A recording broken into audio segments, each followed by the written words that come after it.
My name's Lorna McKay. I'm an associate in the Land and Rural Business team at Brodies. A major issue for our clients at the moment is land reform. And while the Land Reform Bill is clearly the major change on the horizon, there's a lot more to land reform than just the bill itself.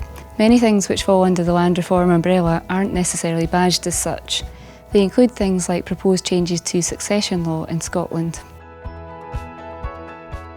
The government recently consulted on changing the law so that legal rights can be claimed against heritable and movable property, whereas at the moment it can only be claimed against movable property. This would mean that if someone wished to leave all of their land to just one child and made provision for that in their will, the other children may still be able to claim a share of the value of the land. Another big change is the change to housing law, which is likely to lead to the new Scottish private rented tenancy coming into force. This will replace the current system of assured tenancies. One of the major changes associated with that will be the removal of the no-fault ground for repossession. This will mean a landlord will not be able to ask a tenant to leave just because the lease has reached the end of its fixed term. So coming back to the bill itself, I'm often asked if it's only rural land which is affected by the bill. And while the debate on land reform has largely been taking place in the rural sector, it's absolutely not the case that it's just an issue for rural Scotland. The changes proposed are of course an issue for rural clients, but perhaps with the exclusion of Part 10 of the bill, which deals with agricultural holdings, the bill affects the whole of Scotland. This means that anyone with an interest in property, wherever it's located in Scotland, should be paying attention to the changes which are coming. By way of example, the proposed new rules enabling a community to potentially force a landowner to sell land to them to further sustainable development will be available to urban communities and rural communities alike. This means that a village community in the north of Scotland could try to force a neighbouring farmer to sell part of a field for a community purpose, but in just the same way, an urban community could try to force a developer or urban property owner to sell them a derelict site in the city, perhaps for allotments.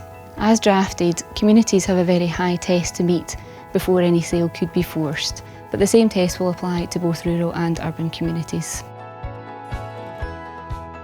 The bill creates a new Scottish Land Commission, and its commissioners will have responsibility for reviewing the effectiveness of any law or policy relating to land in Scotland, both rural and urban. That's not necessarily widely understood, and that's perhaps because the policy documents which accompany the bill tend to focus on rural land issues. The Brodies Land Registration team has been in close discussion with Registers of Scotland about registration and is actively looking at ways of making the process as simple and cost efficient as possible for landowners. The deadline for getting the whole of Scotland onto the register by 2024 is one which must be met by Registers of Scotland rather than landowners, but Registers of Scotland are very much looking for landowners to help them achieve their target. That's why Registers of Scotland are encouraging registration on a voluntary basis, and why they are offering reduced registration fees for voluntary registrations.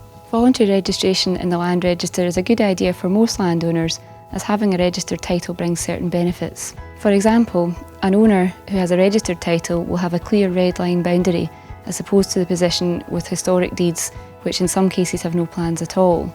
Landowners can also have more confidence that neighbouring owners won't be able to encroach and try to obtain title to land which they perhaps shouldn't. Life should also be a little bit simpler in the future because the title information will all be in one place, rather than contained in a large number of historic deeds.